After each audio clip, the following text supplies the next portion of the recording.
So today, handing you the mic, you are going to teach us about how you are looking at these numbers, and I am going to be asking questions as we go that I think other people might have, and you are going to be teaching us today.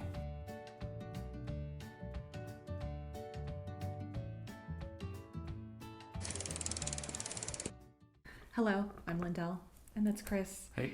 And we were inspired by the last video that we did about how we are dealing with COVID or not dealing with it. And so we decided to do a Entrepreneurs and COVID series. So this is part 2. The thing about Chris in particular that I've always admired is your ability to take emotion out of things and to find logic, reason, numbers, and then to have a conclusion or a plan based on that. The thing that is so helpful with that is that I think that really helped you grow as a person exponentially faster because you were willing to be wrong. You know, if somebody tells you that you're wrong and then you look at the stats, you're like, oh yeah, I was wrong. I don't think people believe me when I say, please tell me if I'm wrong. Yeah, it's fine. And when they do, they're super surprised because I'm like, oh, you know what, you're right. I am wrong. Right. Let's do this instead. You Right. know, and it's just so much quicker. So with this, you in particular are very passionate about how information is being conveyed to people as far as COVID-19 and this pandemic. And you are so passionate about not only what information is being conveyed, how, and also you really have this unending belief in that people can improve and make good decisions and work for the betterment of society if they were just given the right information and the right tools. And so for today, we're pretty much kind of handing over the mic to Chris to kind of teach us all about COVID and how it is being presented. As an entrepreneur, as a business person, you really have to find the numbers and the real numbers. And I just, in our businesses, and we do this in life, we're just completely transparent. There's no reason to lie. There's no reason to keep things back from people. Everybody knows every piece of information and it's, plainly conveyed. You can make the best decision. So, yes, all of those things that Lindell's saying are true, but it really just comes from, well, I need to find out the real information and the real numbers in order to assess what is the best move to do from an entrepreneurial sense, from a business sense. So I think that's where it all kind of derived from, and then it, has the overlaid effect of putting that on society, believing things can, if things are plainly communicated to people, can flourish. So today, handing you the mic, you are going to teach us about how you are looking at these numbers, and I am going to be asking questions as we go that I think other people might have, and you are going to be teaching us today. Lindell and I do this a lot. There's, not to speak too highly of myself, but there's this thing called the curse of knowledge. And if you know something about a topic, you tend to not remember how it felt when you didn't know. So if I am saying something that just doesn't make sense to either a non-engineer or scientist, Lindell's going to really try to pull that out so it's very clear. Defining numbers. We're talking about COVID. We're talking about ridiculously small numbers, ridiculously small particles that nobody can see. And I think part of that issue that we're having right now in this becoming a political issue in a sense is that it's just not clear to people. It's just not understood what this is, what the numbers are. And even for myself, in studying it and understanding, even how to profit by making masks potentially, you have to know the numbers inside and out in order to understand what materials are going to work. In doing that, I even found it very frustrating as an engineer, as someone who deals with these particles on a daily basis, these size particles on a daily basis. It is very complicated and very difficult to really pull out not only what's truth, but what the numbers mean with respect to each other, because everybody talks about them in different contexts. So first thing, a micron. A micron is a micrometer. It is 10 to the negative 6th, which means if you have a millimeter, that is 1/1000th of a meter. A micron is 1/1000th of a millimeter. So a meter is 1. A millimeter is 10 to the negative third. A micron is 10 to the negative sixth. So ridiculously small particle on the order of like the transistors in your computer, right? Tiny, tiny things. Okay, so you just said transistors in your computer as far as comparing measurement. Yeah. Okay, so can you actually compare it to something in real life? Okay, transistors are real. A meter is to a millimeter is what a micron is to a millimeter. That's the size difference. Oh, okay, great. That was really great. So you just said that you have a meter, which Yeah. is how long? About 3 feet Okay. for the U.S. So- people in the room, for non-scientists who aren't. Oh man.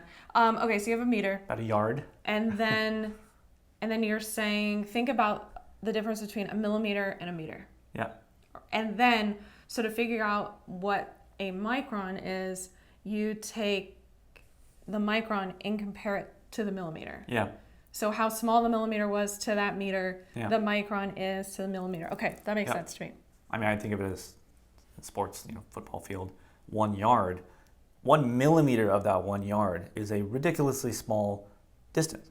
So if you think of that proportion on the millimeter, that's, We can't see it, you can't see but it. it's still measurable. Right. They talk about microns a lot when they talk about COVID particles. So what does that mean?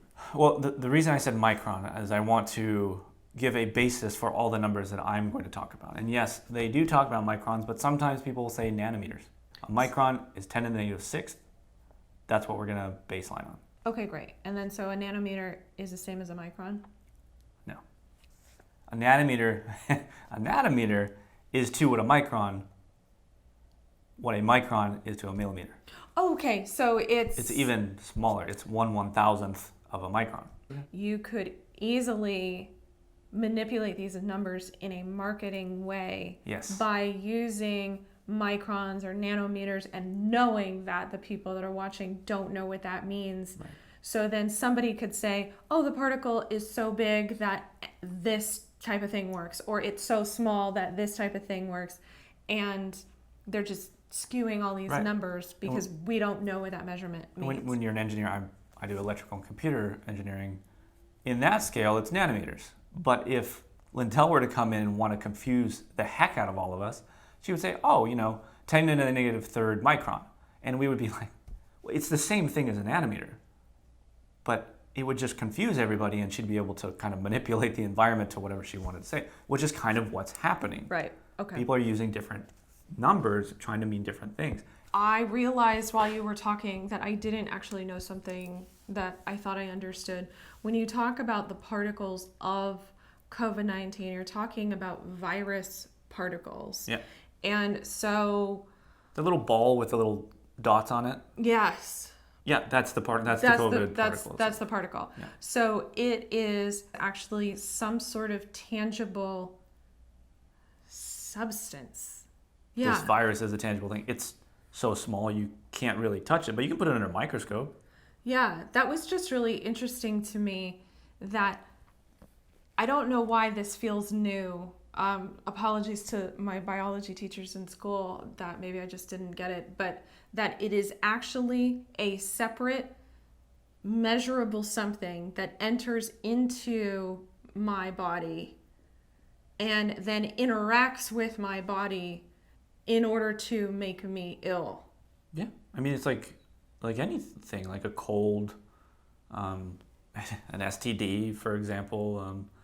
It enters your body in a way. Any disease that you have, any illness you have, it enters the body either through a bacteria or a virus particle or some external mechanism and some external physical particle entering your body. That there's just different sizes to these particles.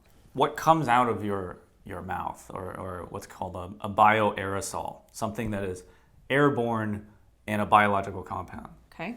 Like saliva, a sneeze, skin cells, like Sweat. whatever. If it enters the air, it's around somewhere around 0.3 to 100 micron. So 0.3 to 100 micron. That's what you're expelling from your body. That's what's airborne, right? The COVID particle size is 0.06 to 1.4 micron. So it's actually smaller than saliva, the carrier mechanisms. So it being that small, however, is interesting because once we start talking about masks, there's also been false information put out there that, okay, the COVID particle is 0.06 micron, which means it can get through everything. That's not true. It has to have something that it's carried on, which is what you're getting at, spit, saliva, whatever. And in order to remain in the air and just become airborne in general, it pretty much has to be greater than 1 micron. So 1 micron is kind of like the magic number. That if you want that spit that comes out of your mouth, that remains airborne for a period of time, that might have COVID on it. Even though COVID's smaller, it needs something to couple to. It needs to be carried by something. That's 1 micron. Okay, so when we're talking about figuring out which mask to wear and things like that, you have to consider the entire process. Yes. And so in order for... You can't just say the particle is this size, so therefore the mask has to be this size. Right. That's not how products work. You actually have to figure out, well, how does the particle get in you? Or how does the mask protect the particle? And how does the particle actually transmit through the air? So then you're saying that the COVID-19 particle does not travel independently of itself. It needs something to attach it. What you need to think about are the actual spit microns, the things that are going to remain in the air. Yeah, let's say. Something from between 1 to 5 micron is that range that we have to deal with. Coming at it from like a marketing perspective for a moment, just taking a step back from the numbers. In general, look at the products on the market, right? If you look at it from a business perspective, a product is put on the market to fulfill a need. So for instance, a HEPA filter. A HEPA filter actually does a really good job of filtering out all the particles in it. Like that's the gold standard of filters, right? So then let's talk about what a HEPA filter is and where it's used. So a HEPA filter is what you would use in any filtration mechanism, a fan, we have them in our air purifiers. They're in cars. I know like the Tesla Model S has a HEPA filter, which really helps with, filtering out smells and viruses and bacteria and particles and things like that. Whereas a lesser model might not have a HEPA filter, so you might get some extra smells or extra viruses and things like that. So people put that extra layer of filtration, a HEPA filter, in their filtration devices so that they block all that out. Okay. So what I'm saying is, if you needed something more than that, it would be on the market. And the best thing on the market is essentially a HEPA filter. Then I wanted to also correlate that to masks, where people are saying, well, masks aren't good enough. Well, yeah, they are. If there was something more that was necessary, I would have sold it to you. Like, I would put it out there. And there would be a market force to buy it. That's supply and demand. There would be demand such that people would want a way to protect themselves against COVID. I guess a quick thing to add to that would be, if you look around the world to the places that have solved it, they didn't use any special tools. They used what was already available. I didn't have to make a thicker mask or a better mask or a tighter woven mask to solve this problem. No, you just use what's available because that actually does address the issue. So it lingers in air on surfaces. It is obviously expelled from your body from breathing, coughing, sneezing. Sneezing is probably the worst, obviously, because it travels the longest distance. It's the grossest. And obviously, since it's airborne, being in a car, being in a plane, being on a bus, in a restaurant, that's all enclosed, those are obviously the worst ways because it lingers in the air and you are continuing to breathe. If anyone is infected in that area, you're continuing to breathe and circulate virus particles in that small space. That's why you want to be outside dining, right? Or wearing masks when you're going into places. Even if it's a very short period of time, you gotta wear those masks. Just from a marketing standpoint, I think the reason why masks are becoming such an issue is because these numbers are being skewed or not explained when being presented, or because this is so new, it's like one day they discover something new and then they discover something else that's new, and then so it seems like they're contradicting themselves, but really we're kind of all learning together. Yeah, nothing's known until someone figures it out, and it's Right. not like this is knowledge that's been there before. Right. Let's jump into masks. So the N95 mask is obviously the gold standard of masks that we're talking about at the moment. There's better masks. There's N99s, but N95 is the standard one that most people use, right? And those are the ones that medical professionals use. Yeah. What does N95 mean? N95, it actually puts it in the name. 95% of airborne particulates or bacteria particles or virus particles will be filtered by this, which means if you do a test with a petri dish and try to get bacteria or any particles through it, only 5 out of 100 particles get through. An N95 mask is effective down to 0.3 micron. Remember the numbers we talked about a minute ago.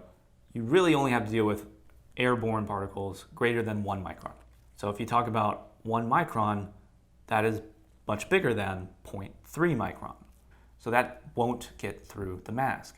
If you want to address, well, you said a COVID particle was 0.06 micron, which is actually less than 0.3 micron. It has to be on a carrier. It has to attach to some carrier mechanism, some saliva particle, which is a micron or greater. So in theory, if spit is 0.3 micron or bigger, or that's the particles that COVID are on, COVID actually isn't getting through this mask at all. Right. So the quote unquote 5% that's still getting through is irrelevant. It is possible for a larger particle to get through. That's why they have the 5% rule, but it's unlikely, even less likely that it'll get through. You're right. Okay. So yeah, if saliva particles are between one, I'm giving you worst case scenario too. Like saliva particles, if we're saying are airborne between 1 to 5 micron, and an N95 is effective down to 0.3 micron, there's a distribution of particle sizes away from those that will penetrate. But if you could see, it's like they're far apart. So the distribution, as you kind of correlate those together, kind of like a Venn diagram of sorts, the ones that meet in the middle, it's a very, very small amount. So if you wear these, it's very effective. The problem, though, is when you get into other mask types, medical masks are effective like 55% of the time, or 55% of particles don't get through. And then your general masks are like 38% effective. And then your like neck gaiters and handkerchiefs can be between 2 and 13%, 2% effective. If you think about like those barriers that they have for cars, right? Those aren't 10 feet apart because the car would just drive right through. They're 2 to 3 feet apart because there's no cars that can fit through that barrier, right? They'll crash into the barrier. It's the same thing with a mask. If you wear a mask that essentially has a hole in the middle, those particles are going to get through. And that's the same with a very sparsely woven fabric mask. Like, don't wear a crocheted mask. That doesn't make any sense. Well, so you are talking about extreme examples. Yes, there are some people that are doing like mesh and crochet and cutting holes out in the middle But and even things like that. handkerchiefs and cloth masks. But right, so when an interesting thought I had was when you hold up a handkerchief or the shirt that you're wearing, even though it seems thick, light gets through it. So if light is getting through it, that means that the weave of the fabric is really not that tight. Right. And so if you think that I can see through this fabric, Right.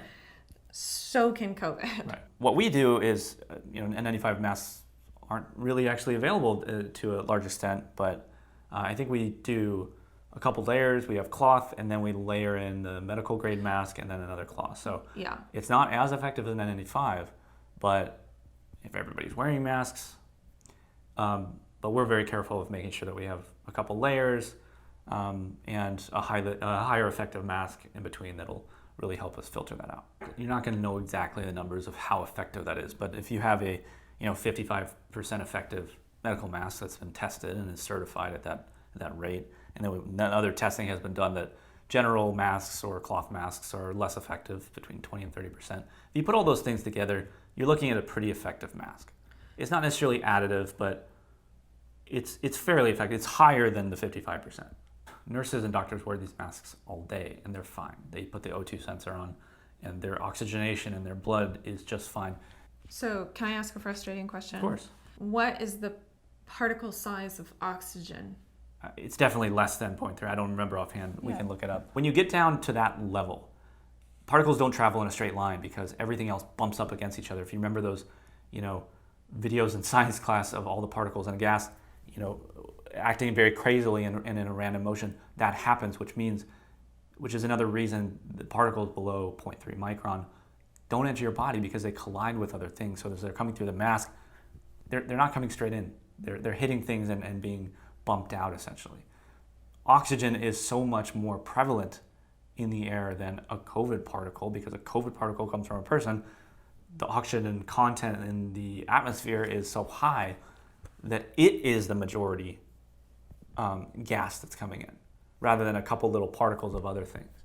So the percentage of oxygen coming in is so much greater that it bumps against each other, but it can get through, right? Yeah. As COVID's bumping through, it gets stopped because there's only one of them, or two. Well, so I just looked this up, and we will confirm it before we post this. But it looks like, according to this chart, that oxygen is 0.0005 micron. That's a nanometer. Yeah, okay. So that means that oxygen particles are exponentially smaller. And so I'm looking at this list as well, and it's, like pet dander is essentially the same size as spit. And so Right.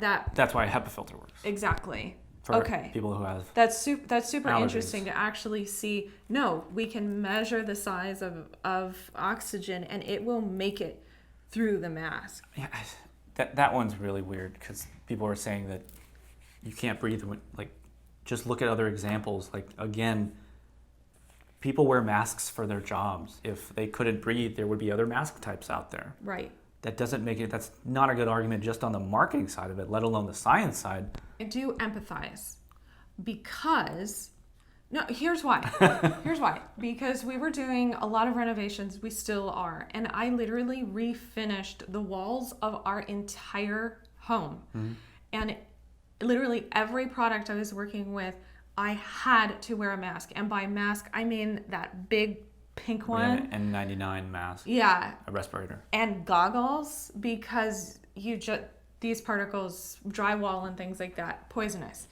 And the first hour or so wearing it, it was just so uncomfortable because I'm just not used to it. Mm-hmm. It makes it hot, and it makes me feel like I can't breathe. Even though I realized that I could, I was also 11 feet up in the air. But what I decided to do was I just stopped and I went, look, the consequences of me not wearing this, because I was dealing with drywall, are literally horrible. Yeah, a lot of lung issues. Well, for drywall, especially cancer and things like that. So it's just not worth it.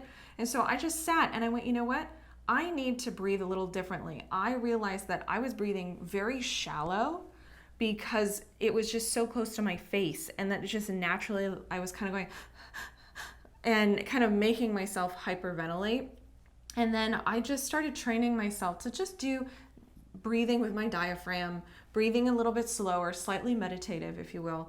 And now when I put that mask on, my body is trained to breathe like that and calm me down, and now it's fine. But I did have a bit of a learning curve, and it is very uncomfortable. And I think right now, just life is panic inducing. And I think people are looking to rid that feeling. And so I think it might be really great to just kind of sit and put this mask on and realize, just calmly, realize that you're breathing. Don't try to go to the grocery store and deal with other people, and start kind of training yourself to get used to what this feels like. Because oxygen is coming. Now we're going to get into the responses and the numbers there, because that's such a highly politicized and difficult topic to weed through. And once you dive into the numbers, it's just the picture that's being painted is actually not true in either way, from either direction. Like Republicans are Donald Trump's trying to use the best numbers possible and just cherry picking methodologies in order to make the numbers sound better than they are. And then everybody else is saying, well, we're the worst in the world and we're doing terribly. Yeah, we could be doing better. But the numbers, when you look at them, in actuality, they're not the worst. They're not the best. They're far from the best.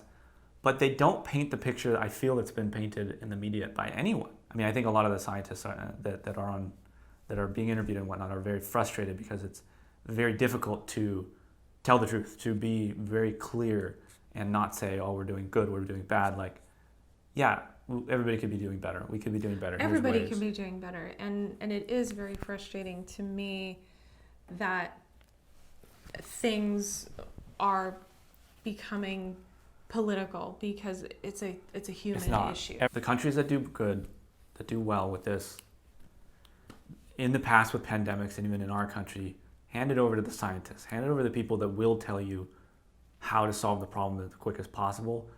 Once you can get that mindset or that knowledge base out there, once you get the science into the conversation, the actual science, and there's no marketing on top of it, then you can couple that to economic principles and figure out what the best way for society is to move forward, whether it's a shutdown, whether it's a mask mandate, what it is, and then we can get back to life. I'd like to go on vacation. I need a vacation.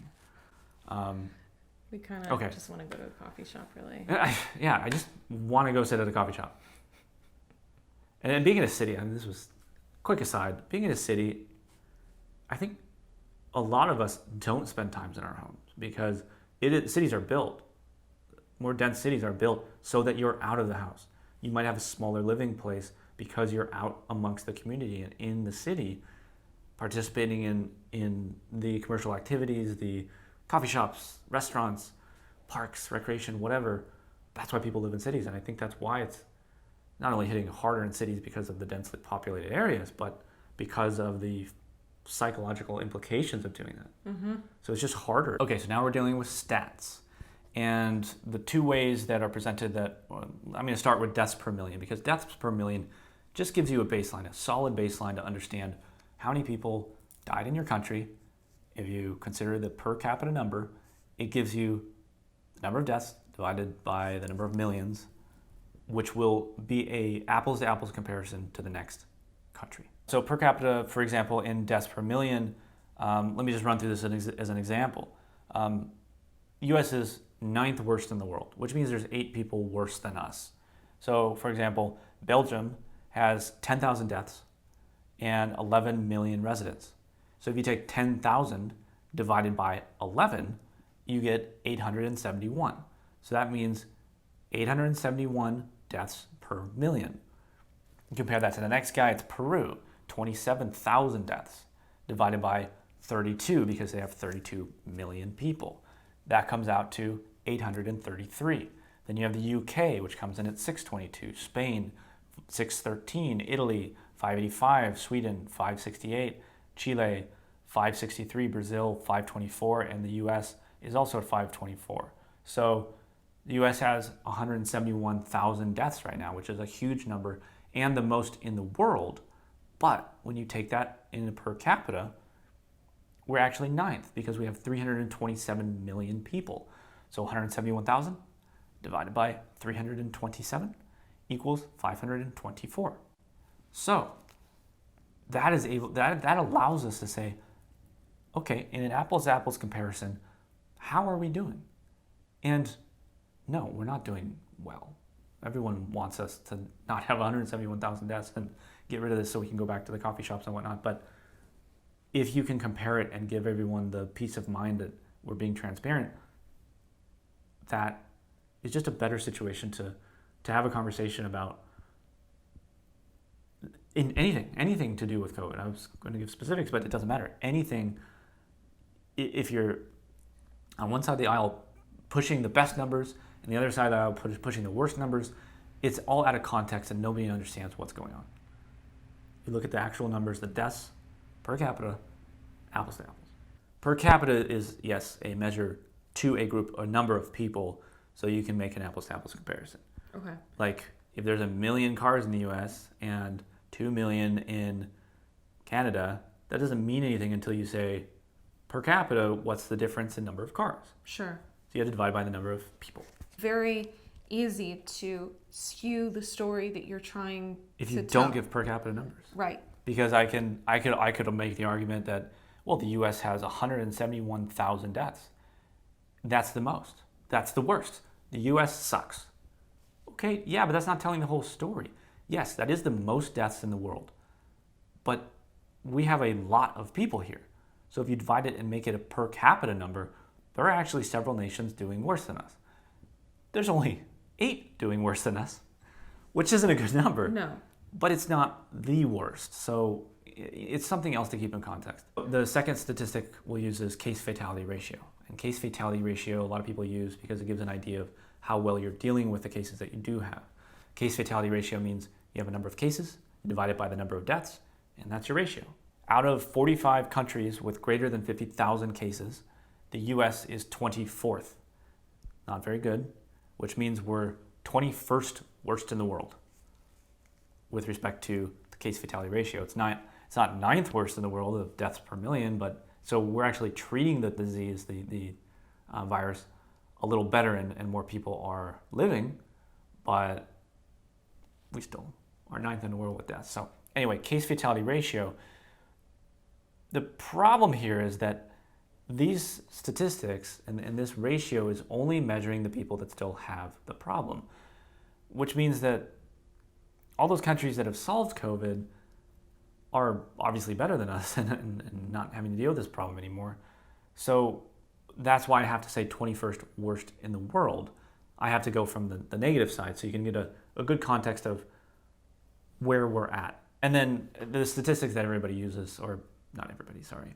The president's using the statistic of we're the best in testing.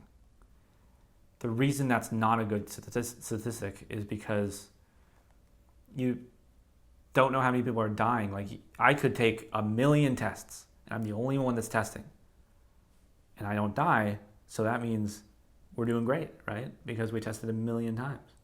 It doesn't mean anything. What essentially you're saying is that just because you're testing something doesn't automatically mean that you're actually taking care of it. Yeah. Or you're solving it or anything like that. There's literally no mechanism to equate the number of tests with any other country that makes any sense. Or with the solving of the disease itself. Because like you said... And by the way, we are 9th in the world per capita for of testing. Tests. So we're not even... Which isn't great. Yeah, great. We're the same... or no, we're 9th per capita, but that doesn't consider all those people that have already solved it. Because Germany doesn't have to test anymore, as much anymore. New Zealand doesn't have to test anymore. You know, if they have a case that flares up, they do contact tracing and test a city of a couple thousand people or whatever, or an area of a couple thousand people. And sure, you tested a few thousand, but divided by 300 million people in the whole country, well, that is infinitesimally small number. So if New Zealand did have to test again, they would be doing very poorly. But their actual response of beating the virus is the best. So this is a spurious number. It's a spurious statistic. If anybody says, oh, we're doing best in testing, it means nothing. It means absolutely nothing. How many deaths do you have?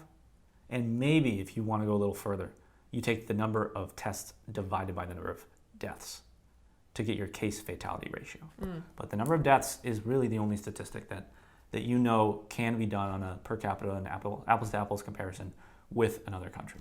Okay, so responses. This is another area where there's a lot of stats involved. There's best responses and there's worst responses. And surprisingly, we're not actually that bad on responses as well. It's a little better picture than some on the left might want to paint, and a little worse of a picture than someone on the right might want to paint. And from taking a step back, I think we need to actually learn from these countries that have done it well, not just ignore them and say we're not the worst or we're the best. Like there needs to be learning involved rather than just blame. Oh, for sure. And if somebody has already solved something, but I'm really into that. I mean, just from an entrepreneurial standpoint, if you've already made a mistake and told me about it so then I don't have to do it myself, I'm sold. Yeah. And so if we can look at other countries and they are doing better in deaths or treatment or anything, I personally would look to that and go, tell me everything. Anyway, best responses. So Hong Kong, population of 7.5 million people. They have 44 times less population than us. They had 4 deaths. Just total. Just total, 4 deaths. They had swift surveillance, they had quarantine, they social distance, they all wore face masks and closed their schools. 4 deaths. I mean, these are legitimate numbers too. That's amazing. This is Hong Kong. Then you have Singapore. They had 25 deaths, but they're 58 times the smaller size, so that comes out to 1.5 thousand deaths if you compare it to our size, right? So if you're comparing our 171,000 deaths to their numbers, they've only had 1.5 thousand. Apples to apples comparison again, right? South Korea, 1.7 thousand. New Zealand, 1.5 thousand. Australia, 1.3 thousand. So these countries that did it the best, apples to apples comparison, we have 171,000 cases. They have 1 point some number of thousand cases. So. And you mean deaths, right? Deaths. Sorry, did I say cases? I got you back. So we are 100 times worse response than these best countries. 100 times the amount of people died in our country than those. There's no arguing that fact. Right. And these countries have been forthcoming with what they've done. They've given the numbers, they've documented, they've done the same thing, shut down, face masks. Yeah, they did the same, yeah. One of the best things is obviously contact tracing, because there are going to be pop-ups of this in the future if we don't completely eradicate it. I don't know if that's even possible at this point, so you have to do contact tracing. Contact tracing is where you find one event of it and you trace their contacts back the last few days or whatever the incubation period is, and you quarantine those people and you test them over time to make sure that they don't spread it to other people. You don't have to lock down the entire country, you only lock down a small portion of the country that matters. So the bad responses, I will be fair and would talk about the bad responses. Italy had 35,000 deaths. Now they're 5 times smaller than us. So you multiply that out. We have 171,000 cases right now. They have deaths right now. They have an equivalent 190,000. So they actually have an equivalent of more deaths than us. Spain is the same, 201,000 deaths. The reason this happened is they got hit early and they didn't lock down.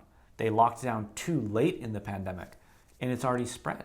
And that's exactly what we're doing. We haven't really fully locked down. Yeah, I remember reading and watching what was happening in Italy specifically, because it hit Italy first. Yeah. And one of the worst ones, yeah, they thought that the tactic of staying open was going to benefit them somehow, and they were so wrong, and so many people from Italy were just begging the world to do something different. Yeah. They had an elderly population too.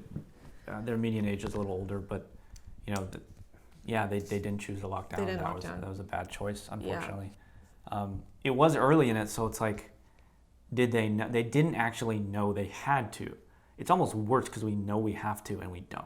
Right. So, like Hong Kong specifically, they've dealt with, was it SARS? They had SARS several years ago. So the population itself was already used to dealing with something like this, and they went, "Oh, we have a disease coming. We need masks. Go." They already had masks. The residents already had masks. Then you have these other countries that haven't dealt with it before, and they got blindsided. So solutions. You can kind of pull some solutions out of this, just looking at it topically of, if you have the raw numbers, look at that and say, what can we derive from it? Well, if you look at the solutions available to us, Hong Kong, Singapore, New Zealand, Australia, Germany, Austria, they've already showed us how to solve the problem. Just social distancing, masks, a little bit of lockdown, and then you can get back to your life. That's it. If you want to say, oh, we're going to wait for a virus. Vaccine? A vaccine, sorry. Thank you.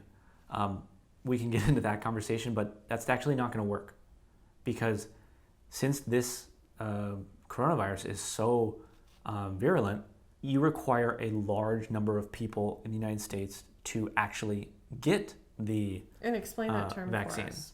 Virulence? Mm-hmm. Virulency, or the amount it spreads. It's actually very contagious. of a disease, right?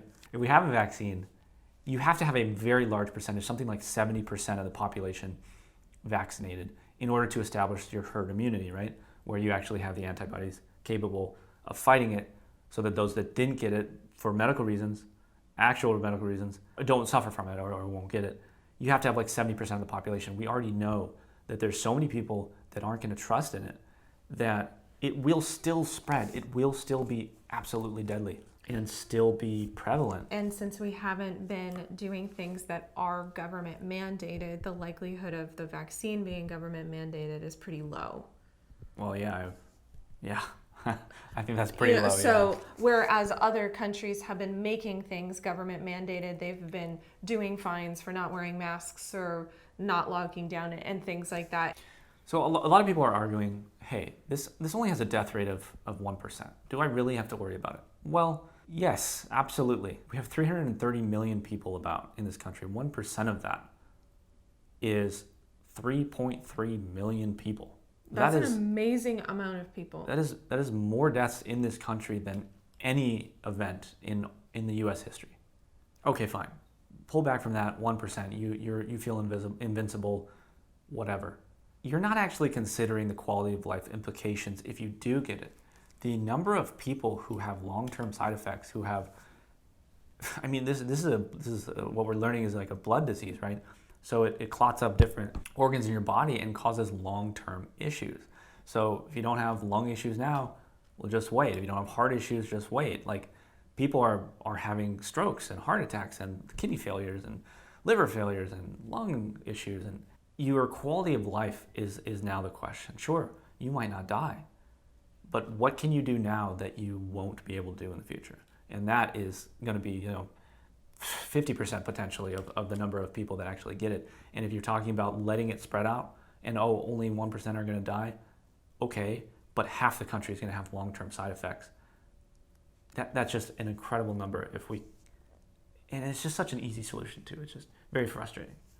Well, I think that what's happening is that everybody is trying to sell something. So everybody's trying to sell stories or sell you on their idea or them as a leader or something. So they're just taking these numbers and trying to present them in a way that sells you whatever they're selling and forgetting that actually, hey, we're talking about human life, so let's just not use your marketing strategy right now and let's come together and try to figure this out. Now is not the time, is essentially what I'm saying. People are getting mixed messages. Yeah. And I think one of the most frustrating things that's happening in the US specifically, and I know other countries are different, is that there's no end in sight, especially since things aren't mandated or locked down. So people don't want to wear masks anymore and people don't want to stay inside anymore because there's no end date.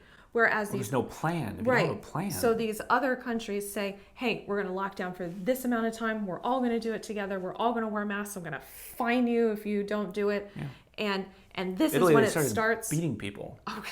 Well, because they didn't have masks. This is when it starts and this is when it ends.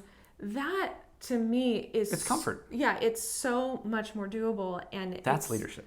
Right, exactly. And that's very frustrating to me because I do think that people in general have the ability to come together to take care of each other, but we're getting to the point where people are just rebelling. Because they're frustrated. So quick, the number of deaths, just to cap this off. Like we said, we're unfortunately dead last in the number of deaths. We have a large country, so that's something to consider, but we have 171,000 deaths. If we compare that to other events in U.S. history, Pearl Harbor was only 2,400 people that died. I know I'm saying only, apologies for that, but compared to 171,000 to 2,400. And the response we had, 9/11 was 3,000. The Revolutionary War was 4.5 thousand. The War on Terror operations was 7,000. H1N1 was 12,000. Korean War, 37,000. Vietnam, 58,000. 1968 flu, 100,000. The 57 to 58 flu was 116,000. World War I, 116,000. So we've we've surpassed those death counts. Now, Dell made a really good point that the population was different at that time, was significantly different. And if you look at the population on a per capita rate, yes, those numbers do change. And right now, World War II, the Civil War, and the 1918 flu are the only things that surpass us in number of deaths. Well, what is interesting though is that we are looking at, other than the flu numbers, we have numbers off to the side here. Other than the flu numbers that you're saying, the reason that this is so bad, obviously, one, we're surpassing all these numbers like you're saying, but it's preventative. I mean, obviously, depending on who you are, you could say that maybe Pearl Harbor or 9/11 were preventative or whatever. But with this virus, we had an example of what not to do or what to do. Right. And so these 171,000 deaths, it's not like, oh, they died for our country or whatever. It is so much worse than that. Yeah. To me. And there is a number that would have died regardless of our response, hands down. And we could put an estimate on that. Was it 20,000? Was it 50,000? Not sure. But we're in territory now that we're absolutely preventable. And if we want to say, 9/11 wasn't that long ago. I was in high school at that point. Everyone lost their minds. 3,000 people died. And we have 171,000 people that have died in this. Mm-hmm. And people are outraged, but you can also think about the marketing that happened during that time as well. Well, I know, and I think that's unfortunately the problem, that it all goes back to the marketing done to us. Mm-hmm. Telling us where how to point think. fingers and how to think. Yeah, So, exactly. Anyhow, we won't get into jobs numbers and other misinformation that's being put out there, but hopefully that gives you a general sense of how to look at it for yourself, how to analyze numbers moving forward, what not to believe. Be careful what you listen to and what you hear, and just make sure that you're getting the true story so you know how to react in a way that's best for you and your family. And we want people to feel like they have ownership over things and how to find this information. We will link all of the information that we found below, so then if you go through it, you can kind of see where we were looking to find things. There's a lot of source information. It's really hard to find, to put it in a context that actually gives that per capita experience. Yeah, but hopefully the concept of making sure that you are comparing apples to apples is really great, so then you can kind of figure out how you want to look at it yourself. So I appreciate you explaining that. And because we did all of this research, we not only made decisions about how we live our day-to-day, but also even projecting what we're doing or not doing with our businesses, the likelihood of things opening back up, etc. And so we want everyone to have access to this information. I really do feel like as a country, our people, our hearts are in the right place, but we just need to get the right information in front of people in order to move forward. Yeah. So thank you so much for watching. If you have any questions or anything, put them in the comments and we will do our best to help you. And of course, subscribe and like and share if you think this will be helpful to somebody else, and stay safe.